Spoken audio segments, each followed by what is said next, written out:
प्यारे बच्चों, आज हम वर्कशीट नंबर 10 को डिस्कस करेंगे। यह वर्कशीट गणित विषय पर बनाई गई है जो कि कक्षा 6 के विद्यार्थियों के लिए है। यह 29/10/2020 की वर्कशीट है। आओ बच्चों वर्कशीट को समझते हैं। वर्कशीट का जो टॉपिक है उसका नाम है पूर्णांक। पूर्णांक क्या होता है उसके बारे में नीचे यहाँ पर दिया गया है। देखिए, यहाँ पर आपको एक संख्या रेखा दिखाई दे रही होगी।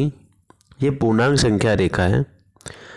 इसमें ऋणात्मक से लेकर धनात्मक तक इंक्लूडिंग जीरो को भी हम जोड़ लेते हैं तो सभी संख्याएं पूर्णांक संख्याएं होती हैं। जैसे यहाँ नंबर लाइन पर बताया गया है कि जीरो या शून्य जो होता है वो ना तो धनात्मक पूर्णांक होता है और ना ही ऋणात्मक पूर्णांक होता है। तो जीरो से अगर हम बाईं तरफ चलते हैं तो ये ऋणात्मक पूर्णांक आते हैं और दाईं तरफ चलते हैं तो धनात्मक पूर्णांक आते हैं। ये संख्या रेखा पर यहाँ पर इन्होंने ऋणात्मक और धनात्मक पूर्णांक को दिखाया है। ठीक है बच्चों, अब यहाँ पर देखिए, यहाँ पर हमारे दैनिक जीवन में जो पूर्णांक आते हैं ना उनके बारे में यहाँ पर बताया गया है कि पूर्णांक को आप कैसे लिखते हो। जैसे यहाँ पर दो आपको धनात्मक पूर्णांक और ऋणात्मक पूर्णांक के उदाहरण दिखाई दे रहे होंगे। अगर मैं धनात्मक पूर्णांक के उदाहरण को लेता हूँ तो यहाँ पर देखिए, पहला उदाहरण है तापमान 0 डिग्री सेल्सियस से 29 डिग्री सेल्सियस ऊपर।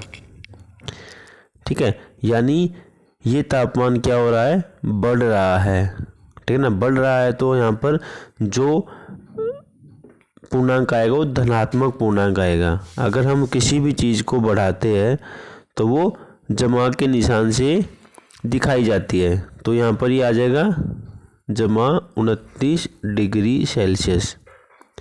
ठीक इसी प्रकार से जो दूसरा एग्जाम्पल है उसमें बोला गया कि समुद्र तल से ऊपर माउंट एवरेस्ट की ऊंचाई, यानी समुद्र तल नीचे है और उससे ऊपर माउंट एवरेस्ट की ऊंचाई बताई गई है। कितनी है, 8,848 मीटर। तो यहाँ जो पूर्णांक आएगा वो धनात्मक आएगा क्योंकि समुद्र तल से ऊंचाई बढ़ रही है। ठीक है ना, तो जो निशान जो चिन्ह दिखाया जाएगा वो जमा का दिखाया जाएगा। ठीक इसी प्रकार से जो तीसरा जो उदाहरण है, रुपया 3,000 बैंक में जमा किया गया, यानी बैंक में पैसा गया।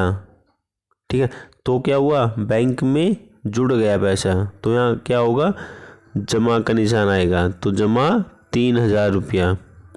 ठीक इसी प्रकार से जो चौथा एग्जाम्पल है, 12 छात्र कक्षा में और आ गए, यानी 12 छात्र और जुड़ गए, तो कौन सा चिन्ह आएगा, जमा 12। ठीक इसी प्रकार से जो पांचवा उदाहरण है, जमीनी सतह पे से 11 मंजिल ऊपर, यानी जमीन पे जो मकान है उससे 11 मंजिल, तो जमा 11, यानी बढ़ रहा है। ठीक इसी प्रकार से जब आप 10,000 रुपये कमाते हो, अभी आपकी इनकम मान लो 0 है, जब आप कमाते हो तो आपके पास 10,000 रुपये आते हैं, तो क्या होगा, धनात्मक पूर्णांक से लिखा जाएगा, जमा 10,000। ये बच्चों धनात्मक पूर्णांक के उदाहरण थे। ठीक इसी प्रकार से यहाँ पर ऋणात्मक पूर्णांक के उदाहरण भी दिखाए गए हैं। जैसे मैं पहला उदाहरण देखता हूँ, तापमान 0 डिग्री सेल्सियस से 2 डिग्री सेल्सियस नीचे, यानी तापमान पहले 0 था तो तापमान बढ़ा नहीं, घट गया, तो यह किससे लिखा जाएगा, ऋणात्मक पूर्णांक से, तो यहाँ आ जाएगा घटा 2 डिग्री सेल्सियस। ठीक इसी प्रकार से दूसरा जो उदाहरण है, समुद्र तल से नीचे मरीना ट्रेंच की गहराई, यानी समुद्र तल से हम ऊपर की तरफ नहीं जा रहे हैं, हम नीचे की तरफ जा रहे हैं, तो ये ऋणात्मक पूर्णांक से लिखा जाएगा, यानी घटा 10,994 मीटर। ठीक इसी प्रकार से जो तीसरा जो उदाहरण है, बैंक से रुपया 4,000 निकाले गए, यानी बैंक में जो पैसा था आपने वो निकाल लिया, तो बैंक में रखा पैसा कम हो गया, यानी ये ऋणात्मक पूर्णांक से लिखा जाएगा, यानी घटा में 4,000 रुपया। ठीक इसी प्रकार से चौथा जो उदाहरण है, 2 छात्र कक्षा से स्थानांतरित हो गए। यानी आपकी कक्षा में 2 छात्र ऐसे थे जो दूसरी कक्षा में चले गए, तो आपकी कक्षा में जो छात्र की कुल संख्या थी वो क्या होगी, कम हो गई। ठीक है, तो किससे लिखा जाएगा, ऋणात्मक पूर्णांक से, घटा में 2।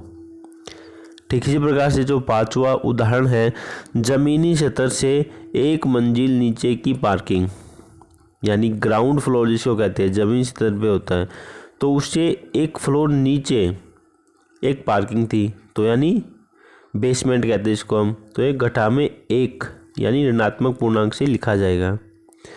जो अगला उदाहरण है, आपने रुपया 400 खर्च किए, यानी आपकी जेब में जितने पैसे थे आपने उसमें से 400 खर्च कर दिए, तो ये आपके पास से पैसे चले गए, तो क्या होगा, ऋणात्मक पूर्णांक से लिखा जाएगा, घटा में 400 रुपया। ठीक है बच्चों, ये दैनिक जीवन में पूर्णांक के उदाहरण हैं। संख्या रेखा अभी हमने समझ ली थी। पूर्णांक में ऋणात्मक से लेकर धनात्मक सभी नंबर आते हैं, 0 को भी लगाकर। अब यहाँ पर देखिए, यहाँ पर लिखा हुआ संख्या रेखा 0 के दाईं ओर जाने पर दर्शाए गए अंकों का मान बिंदु 0 की दूरी बढ़ जाने पर बढ़ जाता है। देखिए बच्चों, जैसे कि यहाँ पर अभी मैंने बताया था, ये धनात्मक पूर्णांक में लिखा जाता है, दाईं तरफ जाते हैं तो, ऐसे 0 से बाईं तरफ जाते हैं तो ऋणात्मक पूर्णांक में लिखा जाता है। अब यहाँ पे पूर्णांक के बारे में कुछ रोचक तथ्य है, इनको एक बार देख लेते हैं। जैसे पहला है, 0 सभी ऋणात्मक पूर्णांक से बड़ा होता है, लेकिन यह सभी धनात्मक पूर्णांक से कम होता है। ठीक है बच्चों, क्योंकि जो 0 शून्य जो संख्या है ये इनसे तो छोटा होगा, ठीक है, बट यहाँ से जो ऋणात्मक पूर्णांक इनसे बड़ी संख्या होगी। ठीक इसी प्रकार से 1 सबसे छोटा धनात्मक पूर्णांक है। देखिए ये क्या है, धनात्मक पूर्णांक तो है पर सबसे छोटा है, कि 0 के बाद तो 1 ही आता है, तो ये सबसे छोटा धनात्मक पूर्णांक है। ऐसे घटा 1 है, ये सबसे बड़ा ऋणात्मक पूर्णांक है, क्योंकि अगर ऋणात्मक पूर्णांक को देखते हैं तो इनसे सबसे बड़ा ये घटा 1 का ऋणात्मक पूर्णांक है। सभी धनात्मक संख्याएं सभी ऋणात्मक संख्याओं से बड़ी होती हैं। बिल्कुल ठीक है जी, धनात्मक तो ऋणात्मक से बड़ा ही होगा। संख्या रेखा पर 0 के दाईं ओर की संख्या 0 से बड़ी होती है। बिल्कुल ठीक, ये बड़ी होती है, ये छोटी होती है। ठीक है, ये कुछ रोचक थे जो यहाँ पर दिखाए गए थे। अब यहाँ पर आपको कुछ प्रश्न हल करने के लिए दिए गए हैं। जैसे पहला प्रश्न है, निम्नलिखित स्थितियों को पूर्णांक के रूप में लिखें। तो यहाँ पर आपको ये कुछ स्थिति दी गई है, इसको पूर्णांक के रूप में लिखना है, ऋणात्मक या धनात्मक। तो जो पहला प्रश्न है, समुद्र तल से 500 मीटर नीचे, यानी समुद्र तल से हम नीचे की तरफ जा रहे हैं, तो नीचे की तरफ जा रहे हैं तो हम जो पूर्णांक लिखेंगे उसको ऋणात्मक पूर्णांक में लिखेंगे, यानी घटा 500 मीटर। ये हो गया। अगला जो क्वेश्चन है, रुपया 901 बैंक में जमा, आपने बैंक में जमा किए, तो बैंक में पैसा बढ़ा है, तो यहाँ पर आ जाएगा जमा रुपया कितना, 900। ठीक है बच्चों। और ठीक इसी प्रकार से जो तीसरा है, बैंक में नुकसान, 2000 रुपये का नुकसान हो गया आपको किसी भी तरह से, कि आपने कहीं पर 2000 रुपये रखे थे, इन्वेस्ट किए थे, आपको वहाँ पर उसका लॉस हो गया, तो ये क्या होगा, आपके पास से 2000 रुपये चले गए, तो इसको आप ऋणात्मक पूर्णांक से लिखेंगे, यानी घटा रुपया 2000। अब जो चौथा है, पतंग जमीन से 500 मीटर ऊपर उड़ रही है, या जमीन से पतंग ऊपर है, तो मतलब क्या आएगा, यहाँ पर जमा आएगा, जमा 500 मीटर, यानी जमीन स्तर से ऊपर की तरफ उड़ रही है, यहाँ जाए 500 मीटर। ये था पहला प्रश्न के जितने भी सब नीचे वाले प्रश्न थे, इन सभी का आंसर ये है बच्चों। अब प्रश्न संख्या 2 को देखते हैं। निम्नलिखित संख्याओं को संख्या रेखा पर निरूपित करें। यानी संख्या रेखा जो ऊपर दी गई थी वहाँ पर ये वाली जो संख्या है इनको निरूपित करना है। देखिए पहला है घटा 7। देखिए अगर इसको आप बढ़ाते हो आगे, यहाँ जाए घटा 5 आ जाएगा, फिर यहाँ घटा 6 आ जाएगा और यहाँ घटा 7 आ जाएगा। ठीक है, अगर इस तरफ आप बढ़ाते हो तो यहाँ पे देखिए यहाँ पे घटा 7 आया है तो ये घटा 7 आपने निरूपित कर दिया है। ठीक है बच्चों, बड़ा सिंपल है। अब इसे जमा का 3 निरूपित करना है। जमा का 3 आपको यहाँ दिखाई दे रहा है, देखिए 0 से दाई तरफ बढ़ते हुए आपको 3 यहाँ दिखाई दे रहा है, तो यहाँ पर जमा का 3 निरूपित हो गया। ठीक है, ठीक इस प्रकार से 0 आपको यहाँ दिखाई दे रहा है बच्चों, देखो संख्या रेखा पर। ठीक इसी प्रकार से घटा 6 जैसे मैंने अभी बताया घटा 5 हो जाएगा, यहाँ पर घटा 6 हो जाएगा, तो घटा 6 यहाँ पर निरूपित हो गया।